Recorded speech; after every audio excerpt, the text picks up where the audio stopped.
Video megger testing എന്താണെന്ന് പറയാനാണ് ഉദ്ദേശിക്കുന്നു.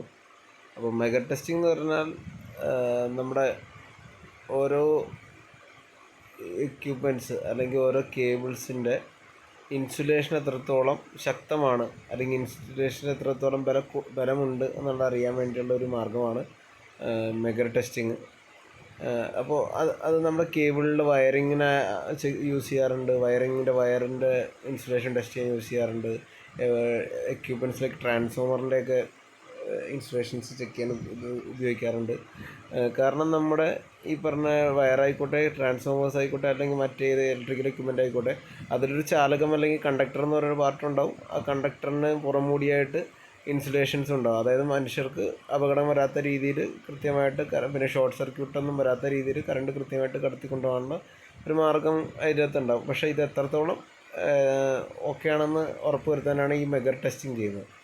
അപ്പോൾ ഇതിൽ മെയിൻലി ചെയ്യുന്നത് എന്താണെന്ന് വെച്ച് കഴിഞ്ഞാൽ ഒരു മെഗാമീറ്റർ എന്ന് പറഞ്ഞൊരു ഇൻസ്ട്രുമെൻറ്റ് അത് യൂസ് ചെയ്തിട്ട് ഇതിൻ്റെ അകത്തൊരു വോൾട്ടേജ് കൊടുക്കും. എന്നിട്ട് ആ വോൾട്ടേജിൻ്റെ ഡ്രോപ്പ് വഴി അതിൻ്റെ റെസിസ്റ്റൻസ് എങ്ങനെയാണെന്നുള്ളത് മനസ്സിലാക്കിയെടുക്കും. അപ്പോൾ ആ റെസിസ്റ്റൻസ് കൂടുതലാവും തോറും നമുക്ക് നല്ല രീതിയിൽ ഇൻസുലേഷൻ ഉണ്ടെന്ന് മനസ്സിലാക്കാം. അങ്ങനെയാണ് ഇത് കണ്ടുപിടിക്കുന്നത്. ഇപ്പോൾ ഒരു മെഗറിൻ്റെ ഒരു പടമാണ് ഈ കാണിച്ചേക്കുന്നത്.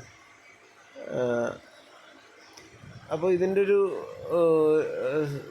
വർക്കിംഗ് പ്രിൻസിപ്പൾ എന്ന് പറഞ്ഞു കഴിഞ്ഞാൽ current flowing through A conductor place in magnetic experience torque. അതായത് ഒരു കണ്ടക്ടർ ഉണ്ട്, അത് മാഗ്നറ്റിക് ഫീൽഡ് വെച്ചേക്കുക, അതിൽ കൂടെ കറണ്ട് പാസ് ചെയ്യുമ്പോൾ അതൊരു ഫോഴ്സ് എക്സ്പീരിയൻസ് ചെയ്യും. അപ്പോൾ നമ്മുടെ ആ കണ്ടക്ടറിൽ കൂടെ എത്ര കറണ്ട് കടത്തിവിടുന്നു അതനുസരിച്ചേക്ക് ഫോഴ്സ് എക്സ്പീരിയൻസ് കൂടുക.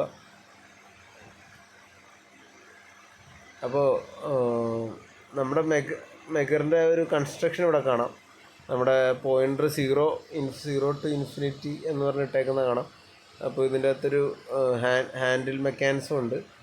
അപ്പോൾ അതിൻ്റെ അകത്ത് ടെസ്റ്റിംഗ് ടെർമിനൽസ് XY എന്ന് പറഞ്ഞാൽ കിടക്കുന്ന കാണാം. പോയിൻ്ററും കാണാം. ഞാൻ ഓൾറെഡി നമ്മുടെ മെഗർ ടെസ്റ്റ് ചെയ്യുന്ന ഒരു വീഡിയോ ഉണ്ട്. അപ്പോൾ ഞാൻ അതിൻ്റെ കൂട്ടത്തിലായിട്ട് ആഡ് ഓൺ ആയിട്ട് പറയാൻ വേണ്ടിയാണ് ഈ വീഡിയോ ചെയ്യുന്നത്. അപ്പോൾ മെഗറിൻ്റെ അകത്ത് ശരിക്കും പറഞ്ഞാൽ 2 കോയിലുള്ള coil A and coil B. അപ്പോൾ അത് ശരിക്കും ഒരു DC ജനറേറ്ററായിട്ടാണ് കണക്ട് ചെയ്തേക്കുന്നത്. ഓക്കെ, ഇവിടെ കോയിൽ A കോയിൽ B എന്ന് പറഞ്ഞാൽ കാണിച്ചേക്കുന്നതാണ്. DC ജനറേറ്റർ ഇവിടെ കണക്ട് ചെയ്തേക്കുന്നത്. അതിനൊരു ഹാൻഡിലുണ്ട്. ഓൾറെഡി ഞാൻ ആ ഹാൻഡിലൊക്കെ എങ്ങനെ ഓപ്പറേറ്റ് ചെയ്യണമൊക്കെ നമ്മൾ കാണിച്ചിരുന്നു. അപ്പോൾ ഈ ഒരു ഹാൻഡിലാണ് നമ്മുടെ ഉദ്ദേശിച്ച വോൾട്ടേജ് ജനറേറ്റ് ചെയ്യുന്നത്. ഓക്കെ, അപ്പോൾ നമുക്ക് ഇത് കൊടുക്കണ അനുസരിച്ച് ഇൻഫിനിറ്റിയിലേക്ക് പോകുന്നതോറും നല്ല വാല്യൂ എന്ന് പറയാം, അല്ലെങ്കിൽ നല്ല റെസിസ്റ്റൻസ് ഉണ്ട്. അപ്പോൾ നമുക്ക് ഇൻസുലേഷൻ കൂടുതലാണെങ്കിൽ അത്രയും നല്ലതാണ്. ഇൻസുലേഷൻ കുറയാമെന്ന് പറയുമ്പോൾ 0ൻ്റെ അടുത്തേക്ക് വരികയും ചെയ്യും. അതാണ് എൻ്റെ ഒരു ബേസിക് ഐഡിയ. അപ്പോൾ ഞാൻ ആ വീഡിയോയിൽ കാണിച്ചത് മാനുവലി ഡ്രിവൺ ആണ്. ഇതേപോലെ തന്നെ ഇലക്ട്രോണിക് ടൈപ്പ് മെഗറും നമുക്ക് അവൈലബിൾ ആണ്. അപ്പോൾ അതിൻ്റെ അകത്ത് എന്താ വ്യത്യാസം എന്ന് വെച്ചാൽ ഇതിലൊരു ബാറ്ററി യൂസ് ചെയ്തിട്ട് നമ്മൾ ജസ്റ്റ് സ്വിച്ച് ഓൺ ആക്കിയാൽ മതി. മറ്റേതിനകത്ത് നമ്മൾ ഹാൻഡിലിട്ട് കറക്കണം, ഹാൻഡ് ഡ്രിവൺ ആണെങ്കിൽ. അപ്പോൾ രണ്ടിൻ്റെയും വർക്കിംഗ് പ്രിൻസിപ്പിൾ സെയിം ആണ്. ഇതിൻ്റെ അകത്ത് വോൾട്ടേജ് ഡ്രോപ്പ് അനുസരിച്ച് റെസിസ്റ്റൻസ് മെഷർ ചെയ്യപ്പെടുകയാണ് ചെയ്യുന്നത്. ഇപ്പോൾ ഒരു ഇമ്പോർട്ടൻറ്റ് പാർട്ടെന്ന് പറഞ്ഞാൽ നമ്മൾ ഇത് കറക്കുമ്പോൾ ഹൈ DC വോൾട്ടേജാണ്. 1000 വോൾട്ടിൻ്റെ മെഗറുണ്ട്, 500 വോൾട്ടിൻ്റെ ഒക്കെ പ്രൊഡ്യൂസ് ചെയ്യുന്ന മെഗറുണ്ട്, 5000 വോൾട്ട് പ്രൊഡ്യൂസ് ചെയ്യുന്ന മെഗറുണ്ട്. സോ അതിൻ്റെ എൻഡിൽ നമ്മളൊരിക്കലും ഇതിൽ നിന്ന് 2 വയറുകൾ വരുന്നുണ്ടാവും. ആ വയറുകളിൽ ഒരിക്കലും നമ്മൾ ടെസ്റ്റ് ചെയ്യുന്ന ടൈമിൽ ടച്ച് ചെയ്യാൻ പാടുള്ളതല്ല. മെഗർ ടെസ്റ്റിംഗ് ചെയ്യുമ്പോൾ വേറെ കാര്യം എന്ന് പറഞ്ഞാൽ ഇപ്പോൾ ഇൻസുലേഷൻ എന്തെങ്കിലും ബ്രേക്കേജ് ഒക്കെ ഉണ്ടെങ്കിൽ അതിൻ്റെ ആർക്ക് അല്ലെങ്കിൽ സ്പാർക്ക് പോലെയൊക്കെ പ്രൊഡ്യൂസ് ചെയ്യാനുള്ള സാധ്യതയുണ്ട്. അപ്പോൾ നമ്മുടെ എക്സ്പ്ലോസീവ് ആയിട്ടുള്ള ഗ്യാസൊക്കെ ലീക്ക് പോലെയൊക്കെ ഉള്ള സ്ഥലങ്ങളോ അല്ലെങ്കിൽ സേഫ്റ്റി ഇഷ്യൂസൊക്കെ ഉള്ള സ്ഥലങ്ങളിലോ നമ്മൾ ഒരിക്കലും ഇത് ടെസ്റ്റ് ചെയ്യാൻ പാടില്ല എന്നാണ് ഇതിൽ പറഞ്ഞേക്കുന്നത്. പിന്നെ കൂടാതെ നമ്മളിത് മെഗർ ചെയ്തതിന് ശേഷം, അതായത് ഈ വോൾട്ടേജ് കൊടുത്തതിന് ശേഷം നമ്മൾ ഇത് ഊരിയിട്ടുണ്ടെങ്കിലും ആ വയറിൻ്റെ അകത്ത് കപ്പാസിറ്റൻസും അങ്ങനെയുള്ള പല ഫാക്ടേഴ്സും കാരണം അതിൻ്റെ അകത്തൊരു ചാർജ് നിലനിൽക്കും. അപ്പോൾ ഈ ചാർജിനെ ഉടനടി ഡിസ്ചാർജ് ചെയ്ത് കളഞ്ഞില്ലെങ്കിൽ നമ്മൾ പിന്നെ അതിൽ ടച്ച് ചെയ്യുമ്പോഴത്തേക്കും നമുക്ക് ഈ ചാർജ് നമ്മുടെ ബോഡിയിലേക്ക് കയറി നമുക്ക് ഷോക്ക് അടിക്കുന്ന പോലെ ഒരു തരിപ്പ് ഫീൽ ചെയ്യാനുള്ള ഒരു സാധ്യതയുണ്ട്. അപ്പോൾ അതുകൊണ്ട് അത് ഡിസ്ചാർജ് ചെയ്ത് കളഞ്ഞിട്ട് വേണം. അതായത് ജസ്റ്റ് നമ്മൾ സാധാരണ ചെയ്യാറുള്ള വയർ ടച്ച് ചെയ്തിട്ട് എർത്തുമായിട്ട് ഏത് ഇപ്പോൾ കേബിളോ ഏതാണോ മെഗർ ചെയ്ത് അതിനെ എർത്തുമായിട്ടൊന്ന് ജസ്റ്റ് ഒന്ന് കണക്ട് ചെയ്തിട്ട് ആ ചാർജിനെ എർത്ത് ചെയ്ത് വിടുകയാണ് ചെയ്യുന്നത്. അപ്പോൾ നമുക്കിത് അറിയാവുന്ന ആൾ വേണം ഈ സംഭവങ്ങൾ ചെയ്യാൻ വേണ്ടി. അപ്പോൾ അതൊക്കെ മോട്ടർ പോലത്തെ എക്യുപ്മെൻറ്റ്സ്, ട്രാൻസ്ഫോമർ പോലത്തെ എക്യുപ്മെൻറ്റ്സ്, വയർ, കേബിൾ എല്ലാത്തിനും ഇത് ചെക്ക് ചെയ്യാൻ പറ്റും. അപ്പോൾ നമുക്ക് കിട്ടുന്ന ആൻസർ എപ്പോഴും മെഗാ ഓംസിലായിരിക്കും. അപ്പോൾ നമുക്ക് ഡിഫറെൻറ്റ് മെഗേഴ്സ് അവൈലബിൾ ആണ്. 1000 വോൾട്ടിനുണ്ട്, 500 വോൾട്ടിനുണ്ട്, 5000 വോൾട്ടിനുണ്ട്. ഇതെല്ലാം ഓരോ ടൈപ്പ് എക്യുപ്മെൻറ്റ്സ് ചെക്ക് ചെയ്യാനായിട്ടായിരിക്കും. അപ്പോൾ ആ എക്യുപ്മെൻറ്റ്സ് ഓടുന്ന വോൾട്ടേജിൻ്റെ റേഞ്ച് നോക്കിയിട്ട് അതനുസരിച്ചൊക്കെ ആയിരിക്കും നമ്മൾ യൂസ് ചെയ്യുന്നത്. ഞാൻ അതിൻ്റെയൊക്കെ വിശദമായിട്ടുള്ള വീഡിയോസ് ചെയ്തിട്ടുണ്ട്. ഇലക്ട്രിക് ഇൻസ്പെക്ടർ ടൂൾസ് എന്നുള്ള ഇതിൽ മെഗർ യൂസ് ചെയ്യേണ്ട ഏതൊക്കെയാണെന്നൊക്കെ പറഞ്ഞിട്ടുണ്ട്. അപ്പോൾ 500 വോൾട്ടിൻ്റെ മെഗർ വയറിനൊക്കെയാണ് യൂസ് ചെയ്യുന്നത്. കേബിളിലൊക്കെ ടെസ്റ്റ് ചെയ്യാൻ 1000-ൻ്റെ മെഗറാണ് യൂസ് ചെയ്യാറുള്ളത്.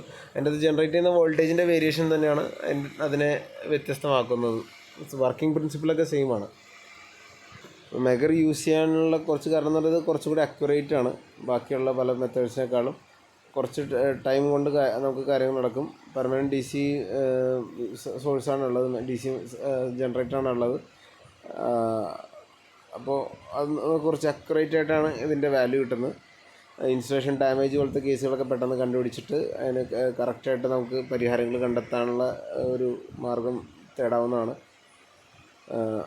അപ്പോൾ ഇതിന് 0 to infinity കുറേ റേഞ്ച് റെസിസ്റ്റൻസ് നമുക്ക് മെഷർ ചെയ്യാനുള്ളൊരു ഉപകാരമുണ്ട് ഇതിനെക്കൊണ്ട്. അപ്പോൾ കേബിൾ, മോട്ടർ, ട്രാൻസ്ഫോമർ, ജനറേറ്റർ, അങ്ങനെ എന്തൊരു ടൈപ്പ് ഇലക്ട്രിക്കൽ എക്യുപ്മെൻ്റ് ആയിക്കോട്ടെ നമുക്ക് അതിൻ്റെ insulation resistance value, IR value എന്ന് പറയുന്നത് മെഷർ ചെയ്യാം.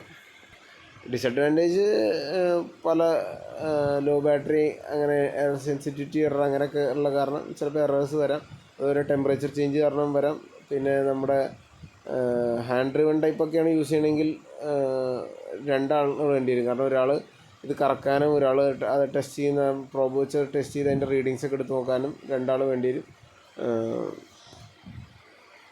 മാത്രമല്ല ഈ ഹാൻഡ് ഡ്രിവൺ മെഗറിൽ ഇങ്ങനെ നമ്മൾ കറക്കുമ്പോൾ കൃത്യമായിട്ട് കറക്കിയില്ലെങ്കിൽ നമ്മുടെ വോൾട്ടേജ് കറക്റ്റായിട്ട് ഇതിൽ ജനറേറ്റ് ആവില്ല. DC ജനറേറ്റർ അതിൻ്റെ അകത്തുള്ളത്. അപ്പോൾ അതുകൊണ്ട് നമുക്ക് കിട്ടുന്ന വാല്യൂവിനും വ്യതിയാനങ്ങൾ വരാം. ഇതിൻ്റെ ആപ്ലിക്കേഷൻസ് ഞാൻ ഓൾറെഡി കേബിളിൻ്റെയൊക്കെ ടെസ്റ്റിംഗ് കാണിച്ചിരുന്നു. അപ്പോൾ നമുക്ക് കേബിൾ മാത്രമല്ല കണ്ടിന്യൂറ്റി ടെസ്റ്റ് ചെയ്യണതൊക്കെ ഞാൻ ഓൾറെഡി വീഡിയോ എടുത്തിട്ടുണ്ടായിരുന്നു. കണ്ടിന്യൂറ്റി ടെസ്റ്റ് ചെയ്യാം, അല്ലെങ്കിൽ ഇൻസുലേഷൻ റെസിസ്റ്റൻസ് ടെസ്റ്റ് ചെയ്യാം. അങ്ങനെ പല യൂസുകളുണ്ട്. മെയിൻലി റെസിസ്റ്റൻസ് തന്നെ, ഇൻസുലേഷൻ ഓർ കണ്ടിന്യൂറ്റി ആകുമ്പോൾ 0 റെസിസ്റ്റൻസ് ആയിരിക്കും. മറ്റേ ഇൻസുലേഷൻ ആകുമ്പോൾ ഇൻഫിനിറ്റിയുടെ ഇടത്തേക്ക് വരുന്തോറും നല്ലതാണ് ഇൻസുലേഷൻ റെസിസ്റ്റൻസ് ടെസ്റ്റ് ചെയ്യുമ്പോൾ.